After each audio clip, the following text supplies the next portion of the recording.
যুবকরা হচ্ছে শক্তির আধার, তাদের মধ্যে আছে প্রাণ ঢালা উচ্ছ্বাস, তাদের রক্ত গরম। তারা চাইলে অনেক কিছু করতে পারে, পারে না? কোটা বিরোধী আন্দোলন করতে পারে, তারা নিরাপদ সড়ক চাই আন্দোলন করতে পারে, তারা দুর্নীতিমুক্ত বাংলাদেশ গড়ার প্রত্যয় নিতে পারে। চিল্লায় বলেন ঠিক কিনা? তার কল্যাণে, ইসলামের কল্যাণে কাজে লাগায়। মানবতার কল্যাণে কোনো যোগ্যতা বা কোনো কাজকে কাজে লাগানো, এটা অনেক বড় ইবাদত। সুবহানাল্লাহ পড়েন। সুবহানাল্লাহ। আমরা অনেকে মনে করি শুধু সালাত পড়া, রোজা রাখা, জিকির করা, সাদাকা দেয়া, চ্যারিটি দেয়া, এটাই ইবাদত না। যে কাজ করলে আল্লাহ খুশি, যে কাজ করলে মানবতার কল্যাণ হয়, তার সবটাই ইবাদত। চিল্লায় বলেন ঠিক কিনা? একজন রাস্তা চিনে না, আপনি রাস্তায় দাঁড়িয়ে রাস্তা দেখিয়ে দিলেন, এটা ইবাদত। একজন অসুস্থ, আপনি তাকে ঋণ দিলেন, এটা ইবাদত। একজন মুমূর্ষু ব্যক্তিকে বাঁচানোর জন্য রক্তের দরকার, আপনি রক্ত দিলেন, এটাও ইবাদত। প্রাণীর প্রতি আপনি দয়া করলেন, এটা ইবাদত। এজন্য প্রিভিলেজ গুলোকে কাজে লাগাতে হবে। বিষ্ণু বলেছেন ইগতানিম খামসান ক্বাবলা খামসিন, পাঁচটা জিনিস আসার আগে পাঁচটা জিনিসকে কাজে লাগাও। নাম্বার 1 হচ্ছে হায়াতাকা ক্বাবলা মাউতিক, মৃত্যু আসার আগে জীবনটারে কাজে লাগাও। ঠিক কি না? কথা বলেন। আমরা কে কবে মরবো জানি? কেউ জানি? কিন্তু মরবো যে এটা জানি, ঠিক কিনা? মরবো এটা সুনিশ্চিত, কিন্তু কবে মরবো কারো জানা নাই। এজন্য মৃত্যু আসার আগে জীবনটাকে কাজে লাগাও। এবং in the day of judgement, কিয়ামতের কঠিন ময়দানে আল্লাহ কিন্তু জিজ্ঞেস করবেন, তোমার জীবনটাকে তুমি কোন কাজে লাগিয়েছো। 2 নম্বরে বিষ্ণু ঈসা ইসলাম বলেছেন শাবাবাকা ক্বাবলা হারামিক, বার্ধক্য আসার আগে যৌবনকে কাজে লাগাও। ঠিক কিনা? যুবকরা হচ্ছে শক্তির আধার, তাদের মধ্যে আছে প্রাণ ঢালা উচ্ছ্বাস, তাদের রক্ত গরম। তারা চাইলে অনেক কিছু করতে পারে, পারে না? কোটা বিরোধী আন্দোলন করতে পারে, তারা নিরাপদ সড়ক চাই আন্দোলন করতে পারে, তারা দুর্নীতিমুক্ত বাংলাদেশ গড়ার প্রত্যয় নিতে পারে। চিল্লায় বলেন ঠিক কিনা? এজন্য যুবকরা যদি জাগে, ভালো থাকবে বাংলাদেশ। যুবকরা যদি ইসলামের পক্ষে কাজ করে, বাংলাদেশটার রহমত আর বরকত দিয়ে সমৃদ্ধ করে দিবে কে? আল্লাহ। এজন্য যুবক ভাইয়েরা যারা আছে, তোমাদের এই সময়টা অনেক দামি সময়। কিয়ামতের দিন 7 শ্রেণীর লোককে আল্লাহ তাআলা তার আরশের নিচে ছায়া দিবে। এর মধ্যে 1 শ্রেণীর মানুষ হচ্ছে শাবুন নাশাআ ফি ইবাদাতিল্লাহ, ওই যুবক যারা ইবাদতে সময় কাটিয়েছে, যারা তাদের অবসর সময়টা হিন্দি সিনেমা দেখে নাই, জি বাংলা দেখে নাই, স্টার জলসা দেখে নাই, রুব্বানে নাচে কোমর দুলায়া, এগুলা দেখে নাই। তারা তাদের সময়টা আল্লাহর ইবাদতে কাজে লাগিয়েছে। ওই যুবকদেরকে কিয়ামতের ময়দানে আরশের নিচে ছায়া দিবে কে? আল্লাহ। অনেক যুবক আসছে আজকে, আলহামদুলিল্লাহ। আমাদের এই সময়টা ইসলামের পক্ষে কাজে লাগাতে হবে। রাজি আছো তো? সবাই রাজি আছো? কিন্তু দুর্ভাগ্যজনক হলেও সত্য, বাংলাদেশে যুবকদের চরিত্র নষ্ট করার জন্য, তাদের এইম নষ্ট করে দেওয়ার জন্য, তাদের ক্যারিয়ারগুলো নষ্ট করে দেওয়ার জন্য যা যা দরকার তার সব কিছুর বন্দোবস্ত বাংলাদেশে আছে না নাই? তাদের নৈতিক অবক্ষয়ের জন্য সবচেয়ে ভয়ঙ্করতম জিনিস হচ্ছে মাদক। বাংলাদেশে এটা নাই? হ্যাঁ, আছে। এই মাদকের সাথে মুসলমানের কোনো সম্পর্ক থাকতে পারে? সিগারেটের সাথে মুসলমানের কোনো সম্পর্ক থাকতে পারে? সিগারেটের অভ্যাস আমাদের নাই তো? হ্যাঁ, এটা কিন্তু জাহান্নামের খাবার। খেয়াল রাখবেন, সুগন্ধি, this is the sign of paradise. সুঘ্রাণ, এটা হচ্ছে জান্নাতের আলামত। আর ধোঁয়া, এটা জাহান্নামের আলামত। কথা কন? ধোঁয়া কিসের আলামত? আগুন জ্বালাইলে কি ওঠে? ধোঁয়া ওঠে। সিগারেট খেলে কি ওঠে? পৃথিবীতে এই একটা মাত্র খাবার আছে যেটা টয়লেটে বসে খাওয়া যায়। কথা বলেন, খাওয়া যায় না? টয়লেটে বসে খায়। আর পৃথিবীতে এই একটা মাত্র খাবার, পণ্য, যেই পণ্যের উপরে লেখা থাকে সংবিধিবদ্ধ সতর্কীকরণ, স্মোকিং কজেস ক্যান্সার, ধূমপান কর্কট রোগের কারণ, মানে ক্যান্সার রোগের কারণ।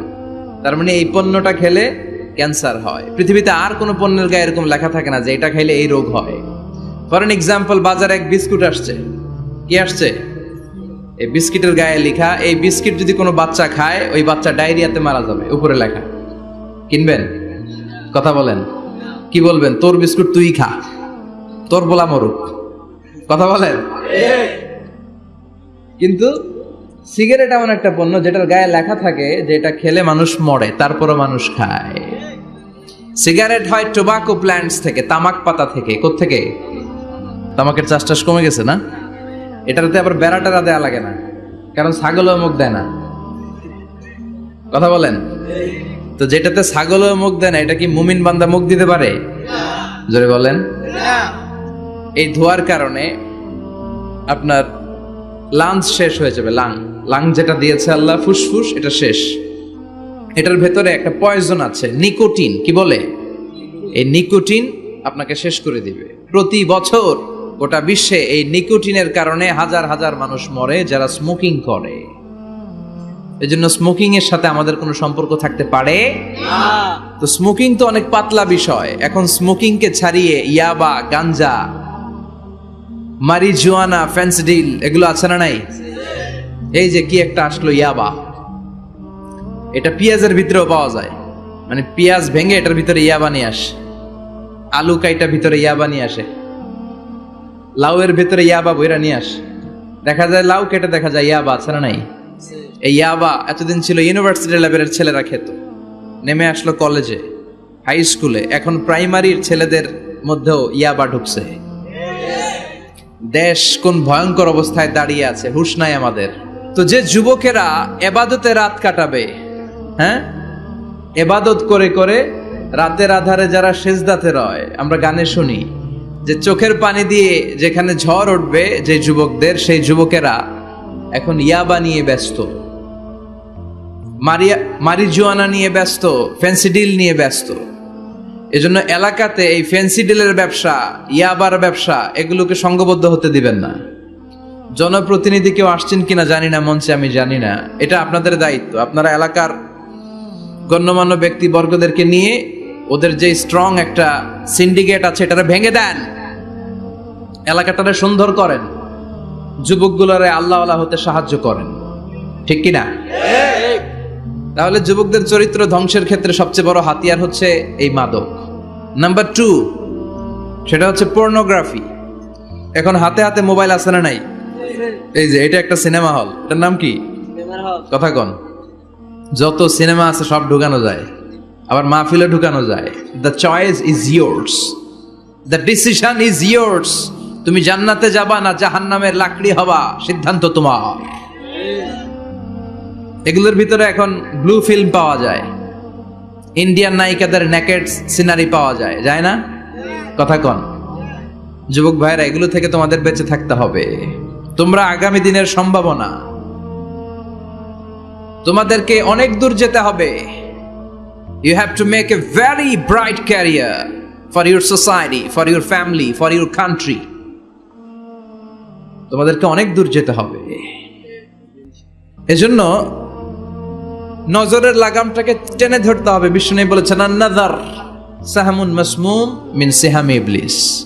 দৃষ্টি হচ্ছে শয়তানের বিষ মাখানো তীরবানের মধ্য থেকে একটা তীর।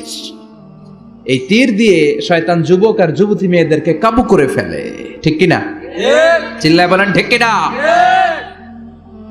এজন্য নজরটাকে হেফাজত করতে হবে। Zee Bangla, star Jalsha, Kiranmala, Hindi cinema, naked film, blue film, এগুলোর সাথে কোনো মুসলমান যুবকের সম্পর্ক থাকতে পারে না।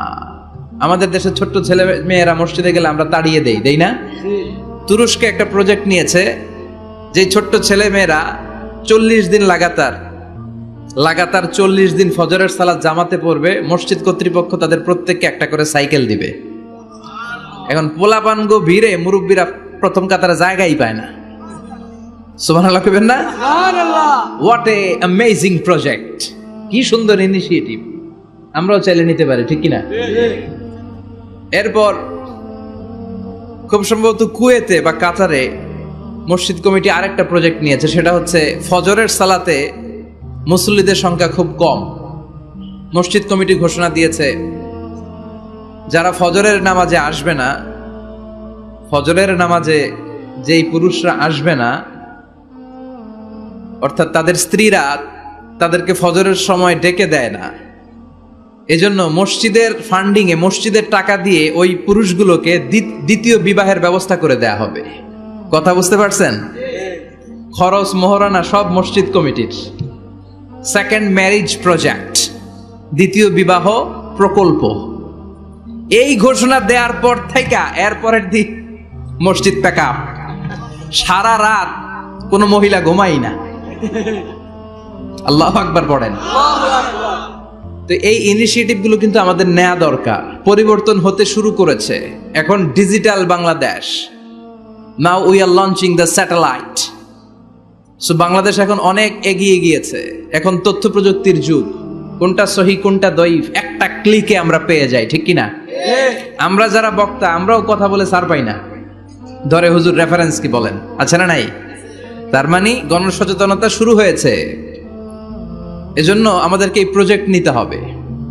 এই যে মাহফিল এটা হয়েছে, এটা কি কোনো এক ব্যক্তির ফান্ডিং এ হয়েছে? কথা বলেন। একজন 10 লক্ষ দিয়েছে 2 দিন ব্যাপী মাহফিল, এরকম না। এটা সবাই মিলে করেছি। সবাই মিলে এরকম সবাই মিলে যুবকদেরকে বাঁচাতে হবে। সবাই মিলে একসাথে আল্লাহওয়ালা হতে হবে। সবাই মিলে একসাথে জান্নাতে ঢুকতে হবে। তাহলে যুবকদেরকে শেষ করেছে মাদক, এই মাদক থেকে বাঁচতে হবে। যুবকদেরকে শেষ করেছে পর্নোগ্রাফি, পর্নোগ্রাফি থেকে বাঁচতে হবে। যুবকদেরকে শেষ করে দিয়েছে নোংরা ছাত্র রাজনীতি, আছে না নাই? টেন্ডারবাজি, চাঁদাবাজি, রাজনৈতিক দলগুলো এই যুবকদেরকে দিয়ে এই কাজগুলো করায়। ওনারা কিন্তু মাঠে নামে না। চিল্লায় বলেন। এই যে নির্বাচন পূর্ব সহিংসতা, এখানে গাড়ি ভাঙচুর, ওইখানে জ্বালাও পোড়াও, এখানে আগুন দাও, ওইখানে সন্ত্রাসবাদ, এগুলো সব যুবকদেরকে দিয়ে করানো হয়। এজন্য নোংরা রাজনীতির এই প্যানেলকে ভেঙে দেন আপনারা। সুন্দর রাজনীতির প্রচলন শুরু করেন। বরকত দিবে কে? আপনাদের একটা শক্ত সিদ্ধান্তই পারে বাংলাদেশকে সোনার মদিনার রাষ্ট্রে পরিণত করতে। চিল্লায় বলেন ঠিক কি না? তাহলে যুবকদের সবচেয়ে বড় সমস্যা কি? মাদক, তারপর পর্নোগ্রাফি, 3 নম্বরে নোংরা ছাত্র রাজনীতি, 4 নম্বরে লেট ম্যারেজ, আছে না নাই? কয় তুই নিজের পায়ে দাঁড়া। এতদিন কার পায়ে দাঁড়াইছে? কয় তুই নিজের পায়ে দাঁড়া আগে, তারপরে বিয়ে করবি। নো, টাইমলি ম্যারেজ ক্যাম্পেইন করতে হবে। যুবক হওয়ার সাথে সাথে সোসাইটির অর্থায়নে ওকে বিয়ের ব্যবস্থা করে দিতে হবে। বিষ্ণু ইসলাম বিয়েকে অনেক সহজ করেছেন, অনেক সহজ করেছেন। এক সাহাবী বলল, ইয়া রাসূলুল্লাহ বিয়ে করব। বিষ্ণু বললেন, হাল্লাকা সাদাক ইয়ানি মাহর, ডু ইউ হ্যাভ দ্য ডোরি? তোমার কি মোহর আছে? কারণ বিয়ে করলে তো মোহর দেয়া লাগবে। সাহাবী বলে, মোহর টোহর কিছু নাই। কি আছে? আমার সে গরিব এই তল্লাটা কেউ নাই। বিষ্ণু বললেন, ও সাহাবী, কোরআনের কোন সূরা আছে কিনা তোমার কাছে? সাহাবী বলল, নবী কোরআনের অল্প কয়েকটা সূরা আমার মুখস্থ জানা আছে। এক যুবতী মেয়ে বলল, নবী আমি বিয়ে করব। বিষ্ণু বললেন, কোরআন জানো নাকি? যুবতী বলে, না কোরআন আমি জানি না। বিষ্ণু বললেন, আমার কাছে ভালো একখানা পাত্র আছে, বিয়ে পড়িয়ে দিলাম। আর মেয়েটাকে বলল, মা তোমার স্বামীর কোনো টাকা নাই, পয়সা নাই, মোহরানা দেওয়ার মতো কিচ্ছু নাই, তুমি কোরআন জানো না, কিন্তু তোমার স্বামীর সিনার ভিতরে কোরআন আছে।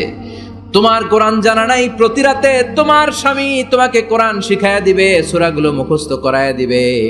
তোমাকে যে তোমার স্বামী কোরআন শিখায়া দিবে, এটাই হলো রে মা তোর বিয়ের মোহর। স্বামী তোমার টিচার, সে তোমাকে কোরআন শিখাই দিবে, এটা তোমার বিয়ের মোহর। সহজ হয়ে গেল না? কথা বলেন। সবচেয়ে বরকতময় বিয়ে ওই বিয়ে যেই বিয়েতে খরচ কম। শুনতেছেন? হ্যাঁ, আমলের নিয়তে শুনেন। চেঞ্জ লাগবে, পরিবর্তন আনতে হবে আমাদের। ওই বিয়েটা সবচেয়ে বরকতের বিয়ে যেই বিয়েতে মোহরানা কম, যেই বিয়েতে খরচ কম, যেই বিয়ের ভেতরে ধুমধাম কম। ওই বিয়েটারে বরকত দিয়ে পরিপূর্ণ করে দেয় কে? ফাতিমা রাদিয়াল্লাহু তাআলা আনহার সাথে সাইয়েদনা আলীর বিয়ে হলো। ফাতিমাকে যে বিষ্ণু বললেন, আলী আমার কাছে এসে তোমার কথা বলেছে, তুমি কি রাজি? ফাতিমা কোনো কথা বলে না। আবার জিজ্ঞেস করা হলো, কথা বলে না। ফাসাকাতাত, চুপচাপ। 3 বার বিষ্ণুনবী জিজ্ঞেস করলেন, 3 বারে চুপচাপ। আসুকুতু নিসফুর রিদা, মেয়েদের চুপ থাকা সম্মতির অর্ধেক। জোরে কোন ঠিক কিনা? কি লজ্জাবতী নারী, কিছু বলেই না। তার মানে বাবা যেটা ডিসাইড করবে ওইটাই। ফাতেমার সাথে সাইয়েদনা আলীর বিয়ে হয়ে গেল। সামান্য কিছু কাপড় পেয়েছেন, সামান্য কিছু দিরহাম পেয়েছেন, সামান্য কিছু মহরানার বিনিময়ে বিশ্বনবীর কন্যা সাইয়্যিদাতু নিসাই আহলিল জান্নাহ, সব নারীদের সর্দারিনী, যে ফাতেমা জান্নাতের দরজার ভেতরে ধাক্কা না দিলে কোনো নারী জান্নাতে প্রবেশ করতে পারবে না, সামান্য কিছু মহরানার বিনিময়ে বিয়ে হয়ে গিয়েছে। কোন সুবহানাল্লাহ। এজন্য বিয়েটারে সহজ করার দরকার আছে না নাই? রাজি আছেন তো? বিয়েটাকে সহজ করতে হবে। এরপরে আরেকটা সমস্যা হচ্ছে বিবাহ বহির্ভূত সম্পর্ক। এটা যুবকদের মধ্যে এখন মহামারী আকার ধারণ করেছে। এখন গার্লফ্রেন্ড বয়ফ্রেন্ড আছে না নাই? সংক্ষেপে এগুলোর কি কয়? জিএফ। জিএফ আর বিএফ। গার্লফ্রেন্ড আছে কার কার দেখি?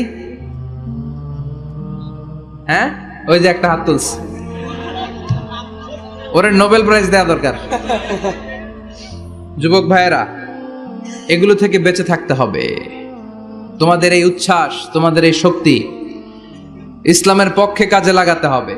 তাহলেই ওয়াশাবুন নাশাআ ফি ইবাদাতিল্লাহ, যেই 7 শ্রেণীর যুবক কিয়ামতের দিন আল্লাহর আরশের নিচে ছায়া পাবে, ওই যুবকদের অন্তর্ভুক্ত হওয়া যাবে। চিল্লায় বলেন ঠিক কিনা? আল্লাহ আমাদের যুবক ভাইদেরকে তুমি হেফাজত করো। তাহলে মৃত্যু আসার আগে বিশ্বনবী বললেন জীবন কাজে লাগাও, বার্ধক্য আসার আগে যৌবনকে কাজে লাগাও, অসুস্থ হওয়ার আগে সুস্থতাকে কাজে লাগাও।